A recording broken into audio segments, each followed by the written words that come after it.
Pecha Kucha 125, Age of Ultron versus Daredevil 82 to 93. The Daredevil run doesn't have like a subtitle or something. Uh, yeah, these are two comics I read this week, and all I did this week is read comics, and I think comparing these two will be good to show why I like one and why I don't like the other. But I did finally watch Deadpool the movie. It has no right to be as good as it is. I thoroughly enjoyed it from beginning to end, and as a 15, I have no idea how they managed to fit in so much nudity and violence. Yeah, Deadpool the movie, good job. Rick and Morty season 1, 2, and 3, I own them all, and I didn't realize the only episode of Rick and Morty I hadn't seen was the last episode of season 3. It's overrated, but that's because its fans are insane. It's really good.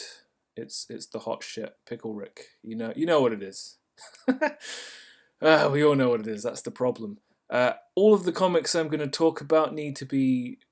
What I say about them should be kept in mind that I've just reread Preacher, which is one of the most rude and brilliant comic books ever written. I can't recommend it enough, but it's for those who can handle their opinions unfiltered. So I read the third volume of the New 52 Wonder Woman, written by Brian Azzarello. I've read the first volume previously. The art style's quite simple in comparison to other things, but it's an enjoyable read. When I get things from the library, I'm always pleasantly surprised when I pick up something that I wouldn't be sure if I'd like. And that was the New 52 Wonder Woman, but she's very it's very keeping to the nature of the character. It's also interesting, and there's some very interesting updates to her lore. All in all, the New 52 Wonder Woman is something I would recommend. And the Thor, I'm not quite sure what this string of comics is called, where it's got like Thor old, Thor young, and Thor now, all within this. So it's like three stories happening at the same time. The art's always brilliant. I'm not sure if it's always Esad Ribic. Uh, in the future, All-Father Thor is having a final confrontation with Galactus over the ruins of Earth.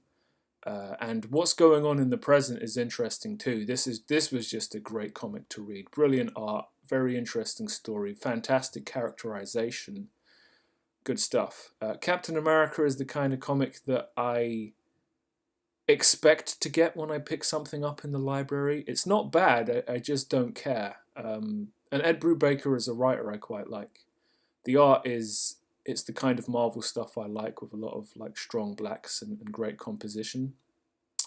But the cast and characters, including Captain America, I have no interest in. It's like I'm watching like the fourth episode of season 3, and there's just no reason I could give a shit. I don't recommend it, but there's nothing wrong with it, so no harm, no foul.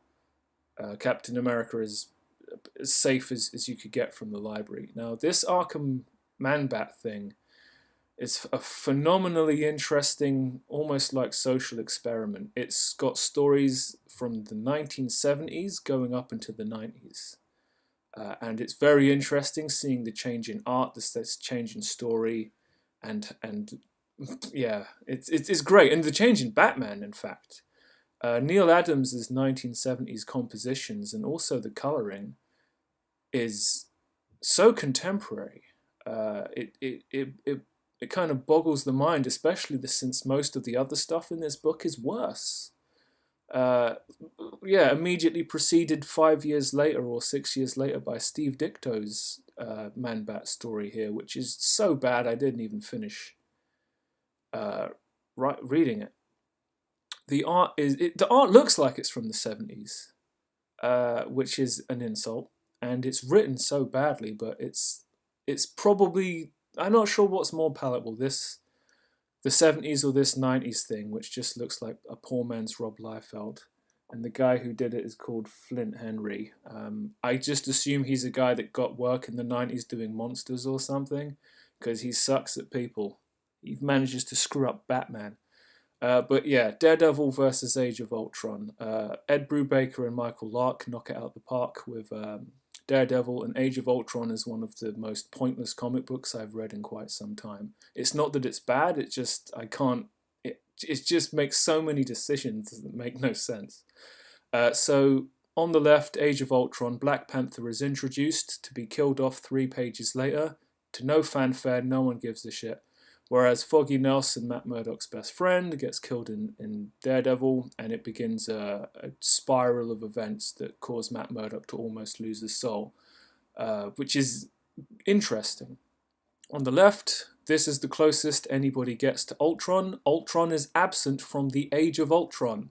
On the right, you have Bullseye and the Kingpin. You have bad guys who aren't even the main bad guys of this Daredevil arc, who are introduced just to keep things spicy. It's good stuff. On the left, Wolverine kills another version of Wolverine off panel and doesn't seem all that emotionally invested in it. On the right, Matt Murdock losing his mind, beating up the owl because he wants to know who stabbed Foggy Nelson. Emotional content versus non-emotional content. And the conclusion of the story arcs is that Miles Morales, Spider-Man, is somehow... No, Galactus from the normal Marvel Universe meets Ultimate Spider-Man. And Daredevil's life for once goes back to being kind of positive. He gets back together running a law firm. And all things considered, Age of Ultron is just a string of plot contrivances with no emotional payoff. Whereas the Daredevil story is like written to be turned into the TV show, and people will bloody love it. I don't have enough frames to really go deep on this, but trust me when I say one is good and one isn't. So Sad Clown of the Week is Takeshi 69, who is facing up to 47 years minimum in jail for, I think, 9 federal cases being brought against him, 9 separate crimes, felonies he's committed.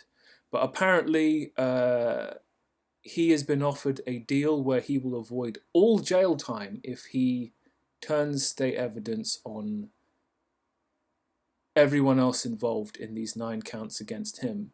And apparently one of these counts involves Takeshi 69 hiring a hitman to kill someone.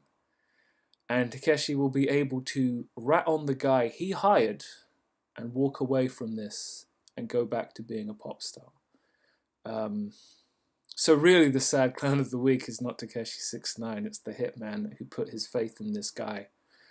But this is the thing, if you're a hitman, you know what you're getting into when you sign up. It's always going to end badly. Like Age of Ultron. Which brings us to the end of Pecha Kucha 125, and I'll see you next time.